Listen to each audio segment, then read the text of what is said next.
এই বিহান শিশু কল্যাণ সমিতিকে জানাতে চাই যে এই ধরনের কোনো সভা আমাদের এই পাশাপাশি এলাকায় এর আগে কোনো হয়নি। এই ধরনের সভা হলে আমাদের যে নিজস্ব জ্ঞান তা অনেক সমৃদ্ধ হবে।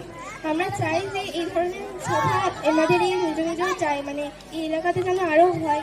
এর ফলে আমাদের যে ইন্টারনেট সম্পর্কে আরও যে জ্ঞান সেটা বৃদ্ধি পাবে। এর ফলে আমরা বিভিন্ন ধরনের যে এই যে কাজকর্মগুলো করে থাকি ইন্টারনেট সিস্টেমে, সেগুলো থেকে আমরা বিরত হতে পারবো। এই জন্য আমি বিহান শিশু কল্যাণ সমিতিকে অনুরোধ করবো যাতে এই ধরনের সভা বারবার এরকম জায়গাতে হয় এবং তারা যাতে আমাদেরকে আরও সমৃদ্ধ করতে পারে। এই জানিয়ে আমি আমার বক্তব্য শেষ করছি।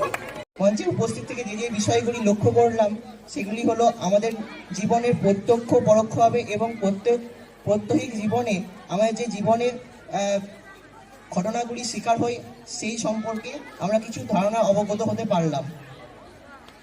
এই মঞ্চে উপস্থিত এই সভার যে আমি শ্রোতা হিসাবে যে সমস্ত জিনিসগুলি খুবভাবে অবগত হলাম যে বিভিন্ন আমরা প্রত্যক্ষ পরোক্ষভাবে সকলেই সোশ্যাল মিডিয়ার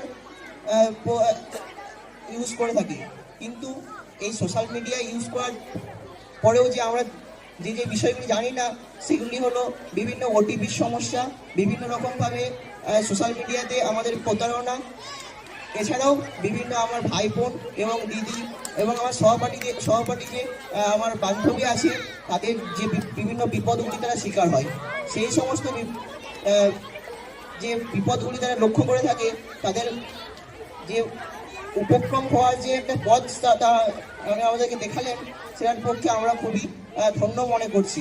তাই আমার এই যে বিহান শিশু কল্যাণ সমিতির সমস্ত ব্যক্তিবর্গকে যথাযোগ্য স্থানে আমার প্রণাম জানাই এবং এই বিহান শিশু কল্যাণ সমিতির যে উদ্যোগ সেটাকে আমি খুব সম্মান জানাই।